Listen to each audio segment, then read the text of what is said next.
Welcome to the Curious Room. Yeah.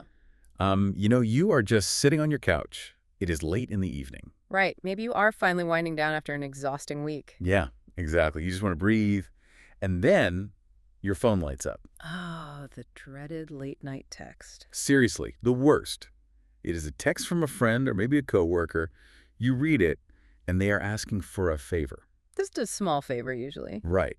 And before you even consciously process the request, your fingers are already typing out, sure, no problem. It is automatic? Completely automatic. Yeah. But the exact second you hit send, like before the little message bubble even says delivered, your stomach just drops. Yeah, that heavy feeling right behind your ribs. Exactly. You haven't even done the thing yet, but you already know deep in your bones that you have just been played. You feel it before you can explain it. You really do. And you are just sitting there in the quiet of your room, staring at the screen, dealing with this quiet realization that you just handed over your weekend. Or your energy. Or your peace of mind. Yeah. And you did it completely willingly. That is the part that hurts the most, honestly. It really is. So today in this deep dive, we are opening up a very specific, very potent piece of writing. It explores the mechanics of that exact sinking feeling. The material focuses on this central theme of why people use you and, honestly, what to do about it. And it is such an important conversation because we tend to brush off that stomach drop as just a random moment of regret. Or we just call ourselves selfish for not wanting to help. Exactly. But see, the thing is, that visceral reaction is actually your intuition sounding a massive alarm. Like your nervous system is waking up. Yes. It is your body recognizing that a fundamental social contract has just been broken, even if your logical brain has not caught up to the reality of the situation yet. And catching up to that reality, that is our entire mission for this deep dive today. We want to get into the invisible social traps we fall into. The ones we often walk right into with a smile on our face. Literally. And figure out how to pull ourselves out. Because if you are listening to this right now, maybe you are driving to work or just overthinking late at night. I know you have felt this. Everyone has felt this. You have had that moment of overcommitting, of feeling cornered into kindness. It is a very specific type of corner, isn't it? It is. Or enduring that quiet heartbreak of realizing someone you care about is treating your generosity like an ATM. Yeah, an emotional ATM. It is a common fear, and it is deeply isolating. But the source material we are looking at today insists that the very first thing we need to do is validate that emotional reality. And the emphasis on validation in this material is, honestly, it is profound. How so? Well, it does not just coldly diagnose the problem of being used and then hand you a rigid list of boundaries to set. Right, like those typical advice articles. Exactly. It explicitly highlights that before anyone can get to the practical advice, the actual what to do part, there is a massive psychological barrier that has to be dismantled. It's a shame, right? Yes. Because when you fall into these social traps, the overwhelming emotion you sit with is not usually anger, it is shame. It is so true. It is the embarrassment of thinking, I should have known better. Or the deep loneliness of realizing someone you really trusted just viewed your relationship as a transaction. And that shame is what keeps us quiet. It is that late night loop where you just replay the conversation. You stare at the ceiling and think, how did I not see what they were doing? It is exhausting. It really is. Let's start right at the root of that emotion. The source describes its focus as addressing a common fear of being taken advantage of. A very common fear. Yeah, I really want to look at that word common.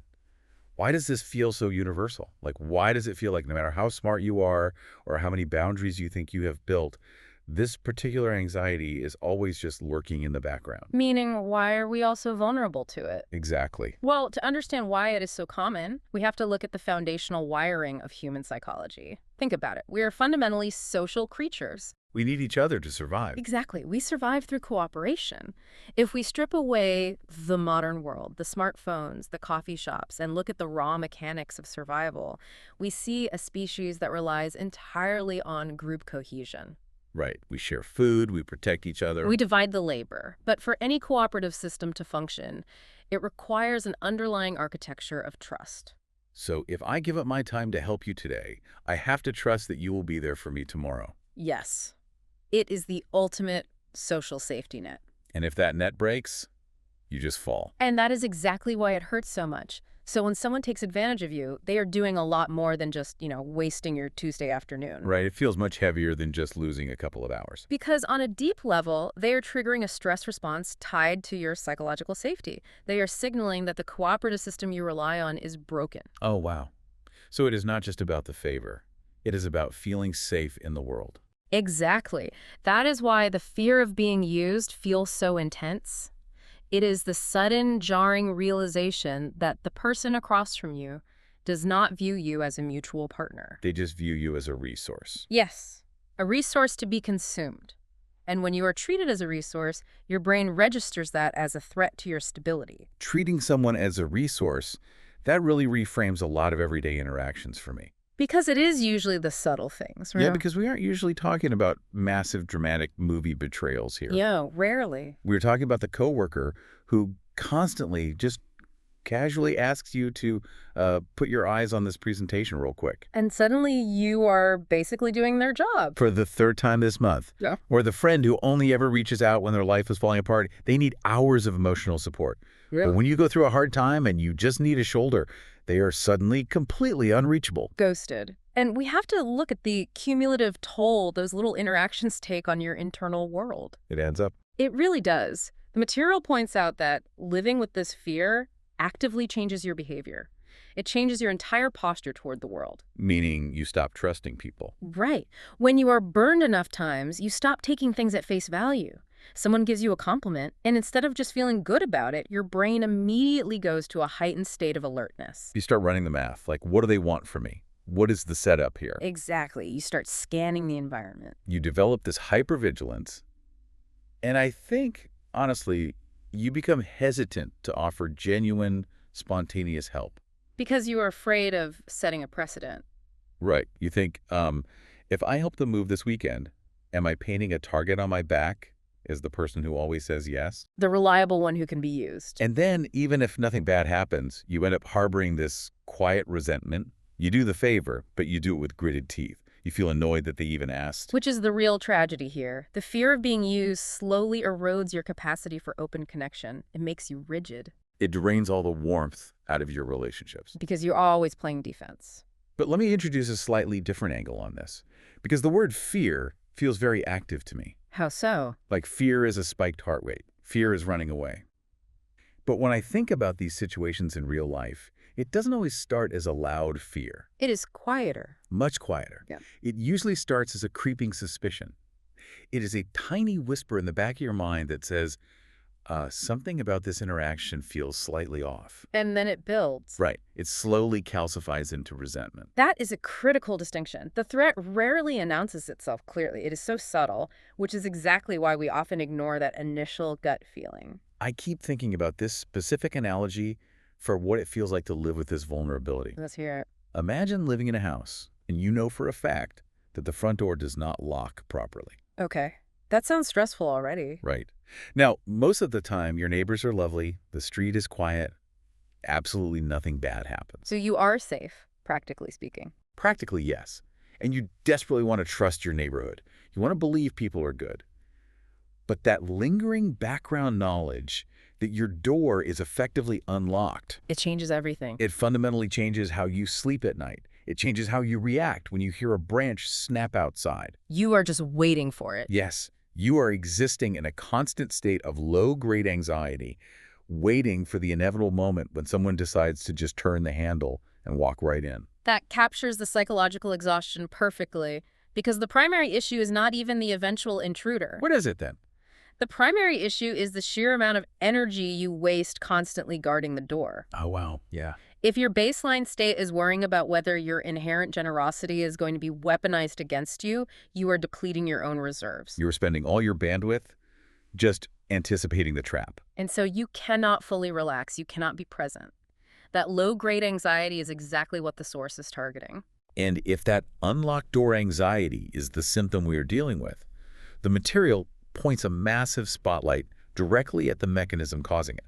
They call it the reciprocity trap. The reciprocity trap, it is a powerful phrase. I really want to deconstruct this phrase because at first glance, combining the word reciprocity with the word trap feels almost contradictory. They should not belong together, right? Exactly. They feel like opposites. The tension between those two words is where all the psychological leverage exists. See, if we isolate the first concept, reciprocity is, by its very nature, the positive social glue we were just discussing. I do a favor for you, you do a favor for me. The golden rule. Yeah.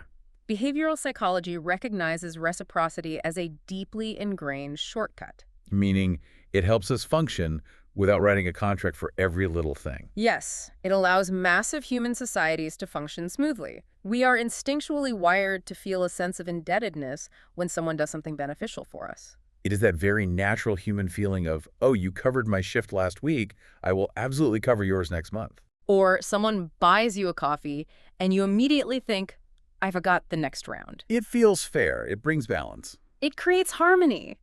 But then we introduce the second word, trap. And a trap implies deliberate weaponization. Yes, a trap does not fight against your momentum. It uses your own natural momentum against you. That is insidious. It is.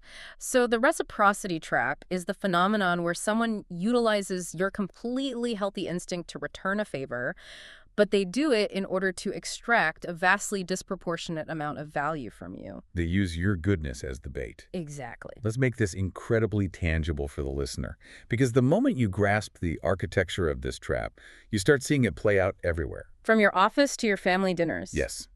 Okay, let's say you have a coworker. It is a Tuesday morning. They swing by your desk and hand you a fancy latte. Just out of nowhere. Out of nowhere. You did not ask for it, but Yeah. they say, hey, just thought you could use a pick-me-up. And you feel grateful. You do. You say thank you, you feel seen, and you feel that tiny natural twinge of indebtedness. It is just human nature. Right, the glue. But then Friday rolls around. It is late, like 4:30. Right. You're packing up your bag, and that same coworker comes over looking completely panicked. Here it comes. They say, I am so incredibly swamped, and I know I helped you out earlier this week with that coffee, so is there any way you could stay late and finish this massive data entry project for me? That scenario is the textbook architecture of the trap. We have to look at the math of what just happened. The math is totally broken. Completely. The coffee was a $5 zero-effort investment on their part. And the data project. The data project is a 5-hour high-stress demand on your part. It is wildly disproportionate. But because they triggered your reciprocity reflex with the coffee earlier, you feel a genuine social obligation to say yes. And this is the cruelest part of the trap. If you say no, you feel like the bad guy. You feel ungrateful. You feel like you owe them even though the scale is completely unbalanced. It is brilliant in the most toxic way imaginable. Hmm. You know what it reminds me of? Those No. aggressive kiosks at the mall. Oh, You were just walking along, minding your own business. And an employee steps out and thrusts a tiny, unsolicited packet of hand lotion toward you. and you take it because it is awkward not to. Right. You take it purely out of reflex, because someone is holding something out to you. Your social conditioning says it's rude to just ignore them. But the second you take it, The dynamic shifts instantly. They physically step in front of you. They block your path. And they start aggressively pitching a $90 skincare routine. you never asked for the sample. No, you did not want it. But because you accepted the quote-unquote gift, you feel socially paralyzed. You feel trapped by your own polite acceptance. Yes, and suddenly you are handing over your credit card just to relieve the uncomfortable pressure of the situation. You just want to escape.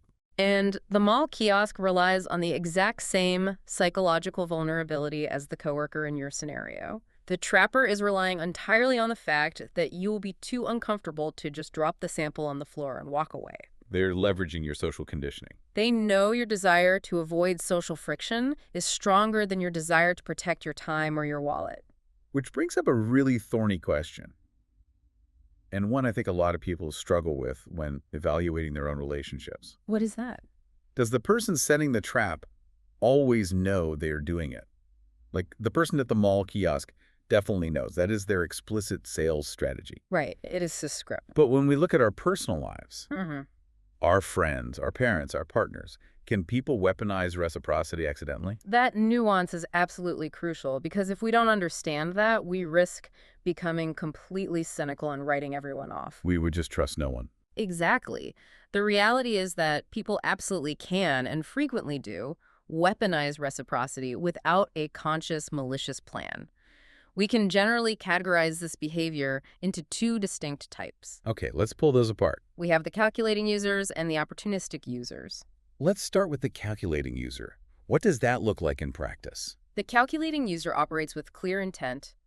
They view interpersonal relationships as ledgers, like a balance sheet, So they are keeping score. always keeping score.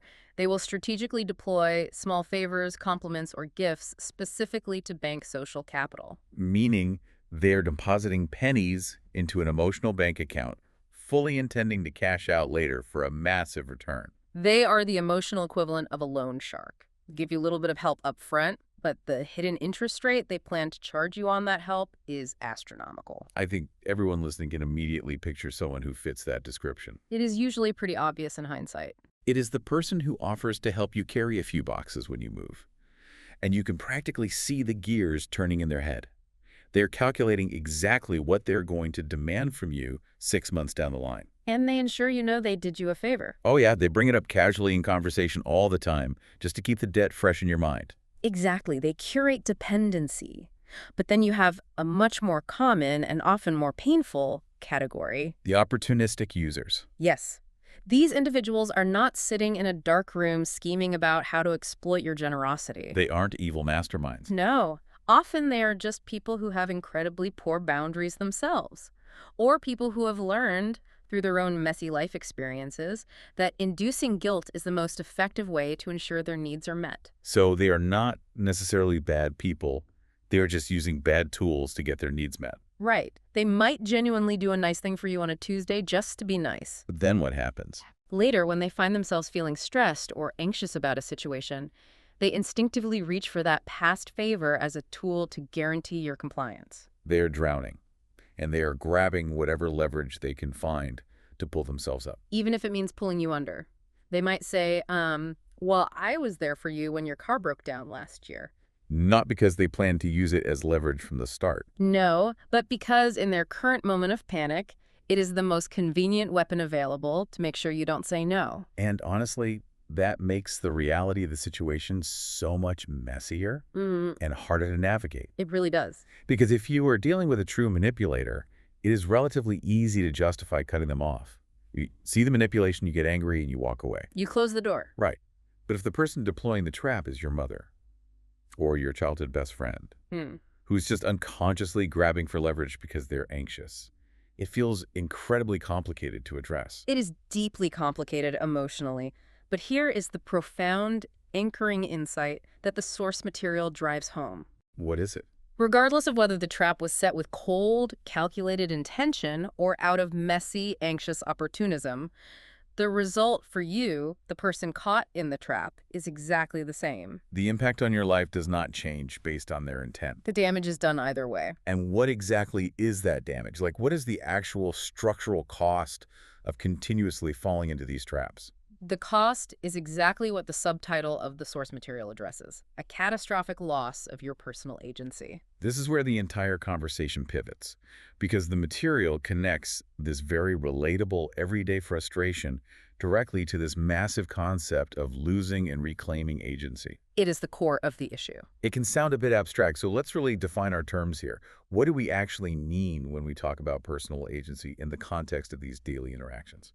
We throw the word agency around a lot, but fundamentally, personal agency is your capacity to make free, uncoerced, independent choices about your own life. Your own time, your own energy. Yes. It is the internal conviction that you are in the driver's seat of your existence.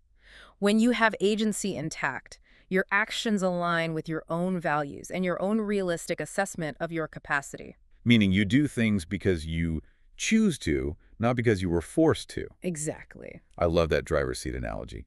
Agency is having your hands firmly on the steering wheel of your own life. It is the steering wheel. So when people use you, when they successfully deploy the reciprocity trap, they are not just skimming a little bit of your free time. They're not just taking your money. They are fundamentally hijacking your agency. They are reaching over and grabbing your steering wheel. Because in that moment, your actions are no longer dictated by your free choice. Your actions are being dictated by a manufactured artificial sense of obligation. You find yourself doing things you absolutely do not want to do. And things you likely do not have the bandwidth to do simply because you feel socially and emotionally cornered. That is such a visceral way to understand the violation.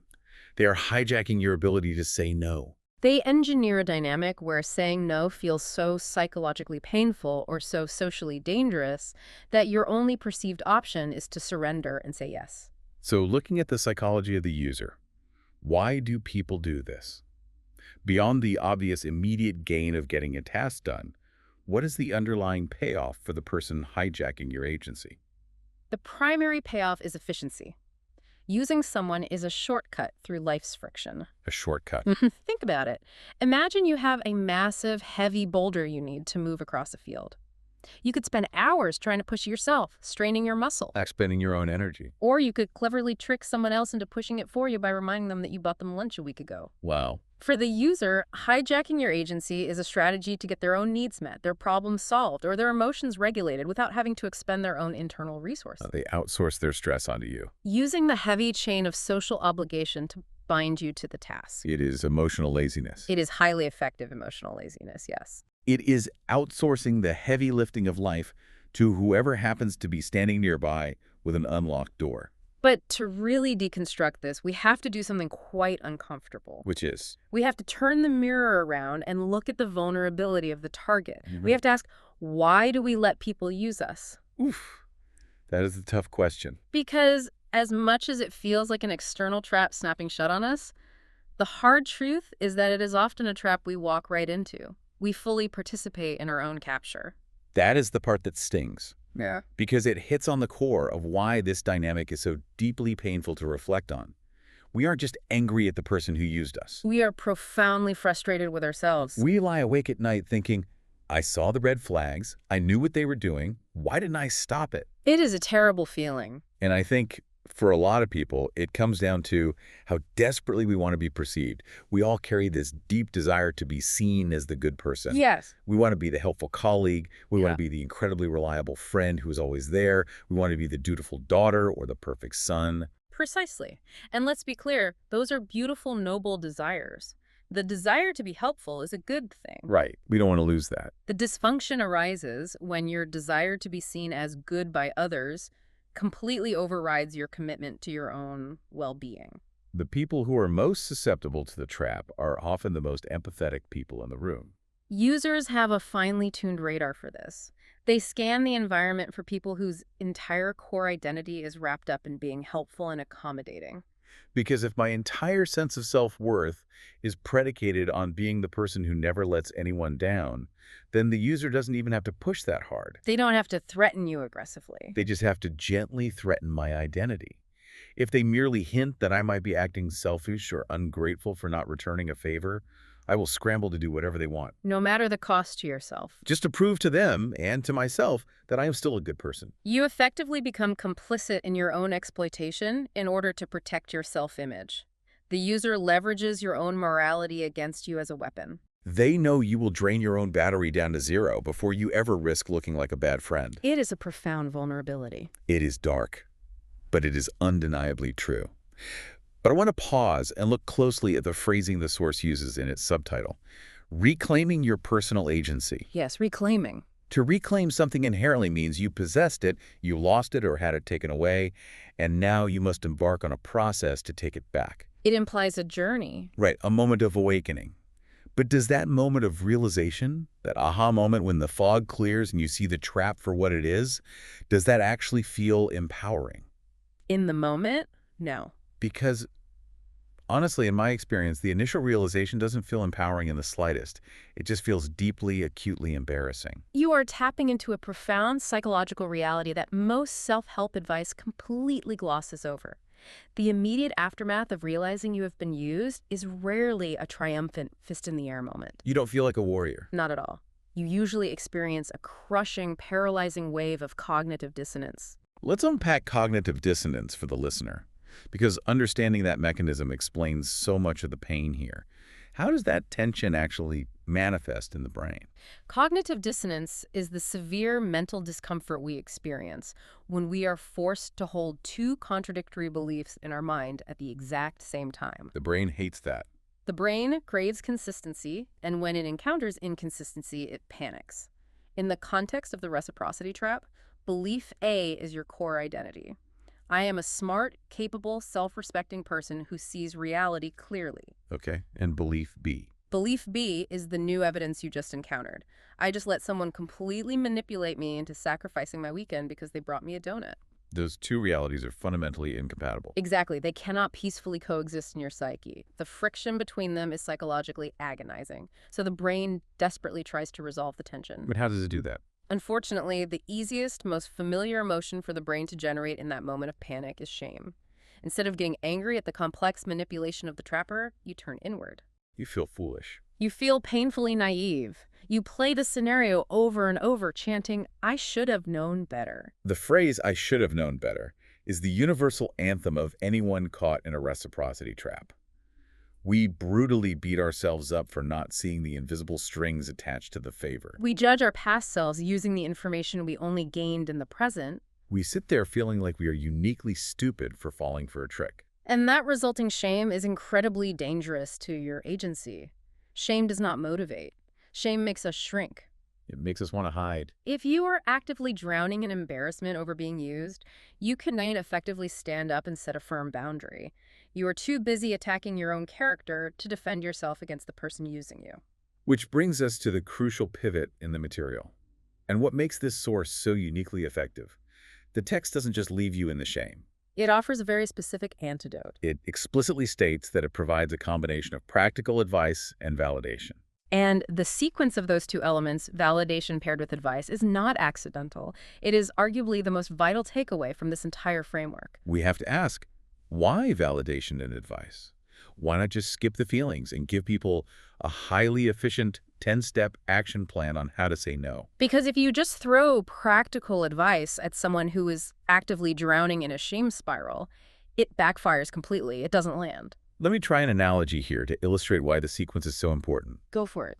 Imagine you are walking down the street, you take a bad fall, and you completely dislocate your shoulder. Ouch. Okay. You are in agonizing, blinding pain.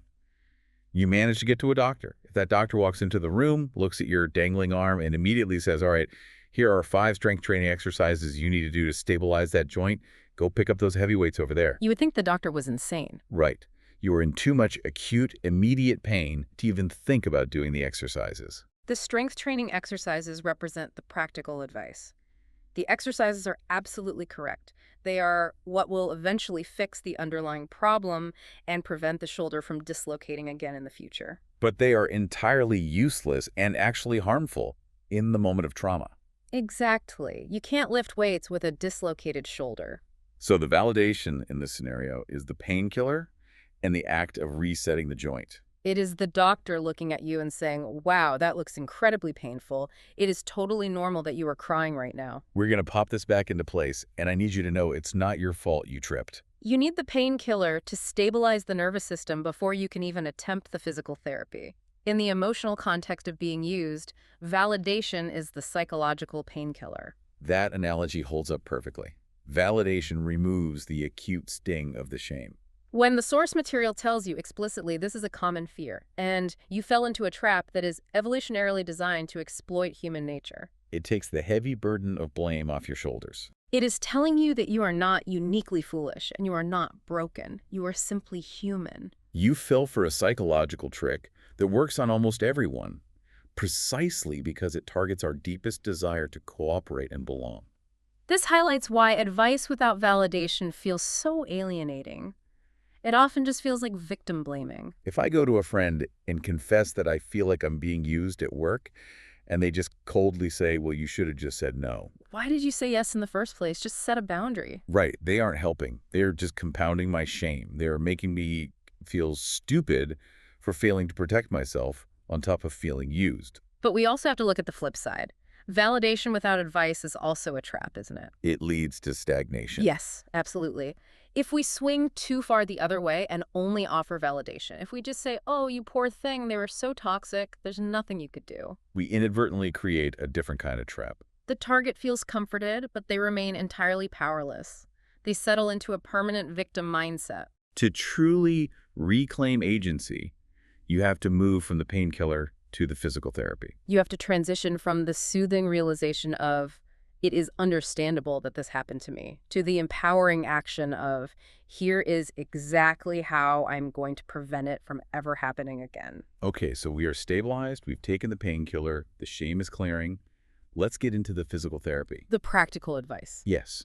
Let's explore what this practical advice for reclaiming agency actually looks like in the real world. Because it is incredibly easy to sit here on a deep dive and talk about setting boundaries in the abstract. But it is terrifying to execute those boundaries when someone is standing right in front of you, demanding a favor. How do we actually mechanically break the reciprocity trap? The very first step, the foundational exercise in our physical therapy analogy, is disrupting the momentum of the trap. We have to remember how the trap functions. It relies entirely on your reflex. The automatic yes. Right. The user does a small favor, they immediately make a large demand, and they rely on your conditioned reflex to say yes before your logical brain even has time to process the disparity. So the most potent piece of practical advice is to install a circuit breaker. You have to establish a mandatory non-negotiable pause between their demand and your response. The pause. I have heard variations of this. Some people call it the 24-hour rule for favors. Yes, the idea is that no matter what someone asks you to do, your default answer is no longer automatically yes. Your default answer becomes, let me check my schedule and get back to you, or I need to look at my bandwidth for the week before I can commit to that. You are intentionally buying yourself time. And in that manufactured space, you step out of the immediate emotional pressure cooker of the interaction. You give your logical brain time to catch up. In that pause, you look at the situation objectively. You ask yourself the vital questions. Do I actually have the time and energy to do this? Do I genuinely want to do this? And most importantly, you analyze the dynamic. Is this person leveraging a recent unsolicited favor to pressure me into this? That pause is where you start recognizing the invisible strings attached to things. When you buy yourself that time, you can look at the free sample of lotion and realize, wait a minute, this isn't a generous gift. This is a calculated down payment on a massive demand. Exactly. You see the architecture of the trap clearly. But then comes the second and arguably much harder piece of practical advice. What is that? Learning to tolerate the severe discomfort of letting the user down. Oh, that is the hardest part. If you truly want your agency back, you have to accept a hard truth. The person who has been comfortably using you is going to be unhappy when you stop letting them use you. They might call you selfish. They might act deeply wounded. They might loudly remind you and anyone else who will listen of that one time they bought you a coffee or helped you out. And that is the exact moment where you have to hold the line. You have to be willing to be the bad guy in their personal narrative in order to be the author of your own life story. You have to calmly say, I am so grateful for the coffee you brought me on Tuesday. It was very thoughtful. But I simply cannot stay late to do this report on Friday. You actively decouple the original favor from the current demand. You refuse to let them link the two events. You shatter the invisible chain of obligation. You acknowledge the gift, but you fundamentally refuse the trap. And we cannot understate this, that action takes immense courage. It goes against years, maybe decades, of social conditioning. It will feel deeply physically uncomfortable the first few times you do it. Your heart will race, your palms will sweat, your voice might shake. But you have to reframe that discomfort. That anxiety is not a sign you are doing something wrong. That is the feeling of your agency returning. That is the physical sensation of taking your hands and placing them firmly back on your own steering wheel. That reframing is so powerful. That discomfort is not a warning sign. It is the feeling of the muscle finally growing. It is the soreness of the physical therapy working. I want to bring this entirely back to you, the person listening to this right now. If you are sitting there, whether you are commuting home or washing dishes or lying in bed, unable to sleep. And you are having that uncomfortable realization. Yes, that you are currently caught in a reciprocity trap with a friend, a partner, or a boss. The very first step this source gives you is simply validating that it is okay. It is okay that you fell for it. You aren't foolish, you aren't weak, and you didn't do anything wrong. You are just a human being who was trying to be decent and cooperative, and someone took advantage of that fundamental decency. Let the shame go. It does not serve you, and it keeps you trapped. Take the painkiller. And then tomorrow, try out the pause. Try out the physical therapy. Buy yourself just a little bit of time and start decoupling the gifts from the demands. It is a process, and it won't happen overnight. But it is a process that fundamentally alters how you walk through the world. When you're no longer operating from a constant place of fear, your entire posture changes. You stop anticipating the trap around every corner, and you slowly regain the energy to just be yourself. So let's zoom out and look at the whole arc of the journey we've just taken through this material.